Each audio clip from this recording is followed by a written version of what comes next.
Right, so we've got the billet pretty much roughed out with the axe. Now we can move on to my favourite piece of equipment. This is the Shavehorse.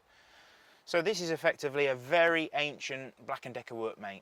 You've got a jaw mechanism that is controlled when I just push my feet. Effectively, it allows me to grip this piece of timber and use various tools. The Shavehorse itself, this is actually what we call a dumb head design. This is a slightly different version to the classic English Shavehorse, which has got two parallel arms that swing by the side of the body. The dumb head horse, it's not everybody's preferred Shavehorse design. It's quite useful in certain instances, is in the fact that if you're working on very long lengths, you can slide the piece of timber in and you don't have to slide it in from the front, you can actually just drag it in from the side, so that makes it quite quick. It's actually quite good if you're using it with younger children and things, because they can actually grip pieces of wood side on, so they can actually use a saw quite efficiently and safely as well. Effectively, it's going to make it a lot more efficient for them to hold a piece of timber still. The beauty of the Shavehorse is, one, you get to sit down and rest your legs. It also is great because it's got all these different holes, so you can remove this pin and you can adjust it so that it can either hold relatively large pieces of timber and also gear it down so you can hold very thin pieces of timber as well. So the Shavehorse mostly is used in conjunction with another one of our favourite tools, which is the draw knife.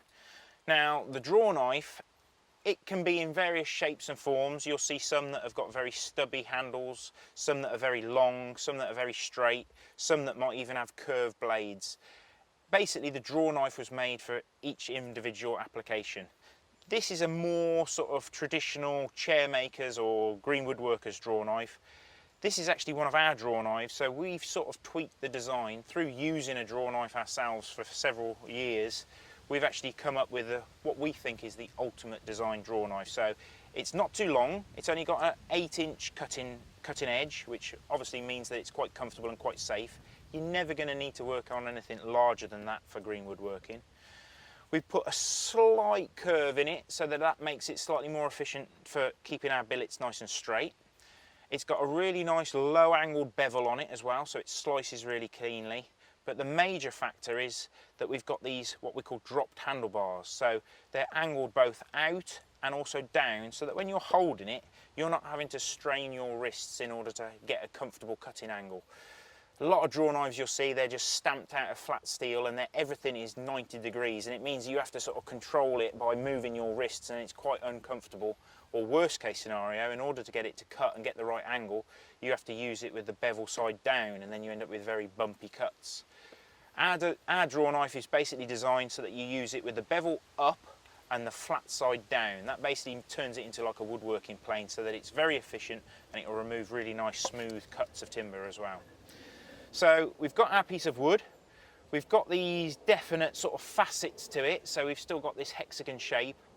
And the secret, this is where people go wrong, we've got to try and keep this dead straight and dead regular. We're not going to aim for a circle straight away, because that's where people go wrong. They think of a circle and for some reason they end up making an egg shape. We're actually going to keep these definite facets to it to start with, these definite flat sides, and we're going to try and aim that each side is the same width. If we get each side the same width, again, you'll find that you end up with a much more regular billet. So we'll clamp it in the Shavehorse. The other great thing about it is the harder I'm pulling on the piece of wood, obviously with the tool, then naturally you push harder with your feet, so it sort of like works in your favour. You can get a comfortable stance, make sure you're nice and comfortable, push with your foot, and then using the draw knife, again, to make it the most efficient, we're not going to just pull it dead square to the fibres, we're actually going to angle it at about 45 degrees. So for every pull, we're going to do this sort of sawing action as well, and that's going to make our cuts far more efficient. You'll find that if you just try and pull it straight through, you'll find that you get stuck into the fibres and it'll be quite inefficient. Now, when people see us using a draw knife, they always feel that it's a very dangerous tool because the cutting edge is effectively coming towards our body. Now, the danger with a draw knife is really only when you're holding it with one hand. If you're moving your piece of wood, you can cut your fingers, or some people even rest it down and cut their knees and things like that. The draw knife is almost totally safe so long as you've got hold of it with two hands. You're drawing back towards your body, yes, but your shoulders and your sort of mechanics of your body will prevent that draw knife from actually touching your chest or your belly. You will find that if you've got a neck knife on or something that's pushing your t-shirt slightly further forward, you might find that you'll get a few little nicks in there because effectively that's sticking out beyond your body. So if you have got a little nomad on like I have, make sure that it's high and tucked out of the way. So what we're going to do is we're going to try and work beyond the halfway mark of our billet. If you only work on that first sort of section of wood, you'll find that you'll end up making what we call a banana. You're going to start putting that bend in the piece of wood. So make sure you work beyond the halfway mark and try and make nice, long, smooth cuts.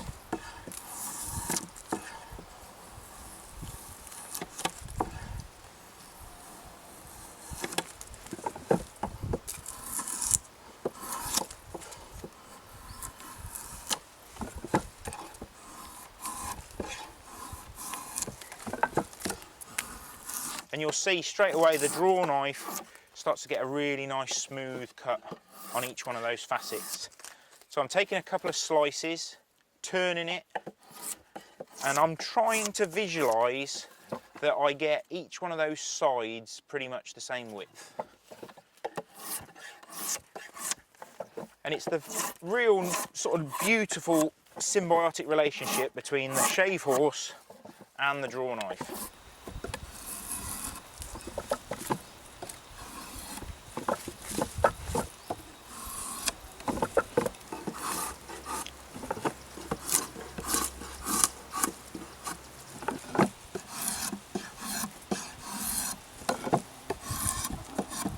You can see how quick and efficient it is. If you imagine that we'd got a conventional woodworking bench with a vise, how many times we'd have to actually undo that vise in order to turn our piece of timber. So that's pretty much one side done. We've got those nice flat smooth sides now and they're pretty much all the same width.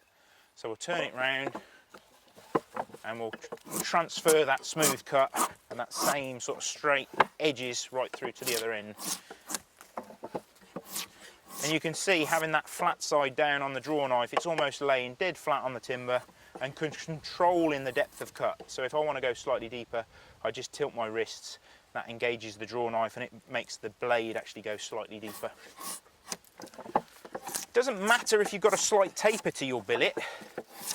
Obviously, if you're making a rounder's bat or a chair leg or something like that, you'll find that it'll have a natural thick end and thin end. So it doesn't matter if it's not regular in diameter, but we are trying to get it dead straight. So if anything, there's a slight bend in this plane.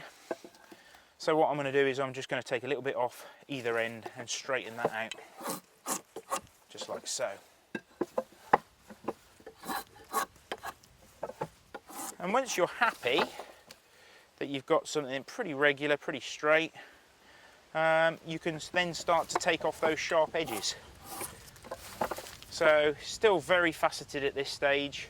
So all I need to do to get it round is just grip it on those corners now, and we're just going to take a small slice off each one of those corners.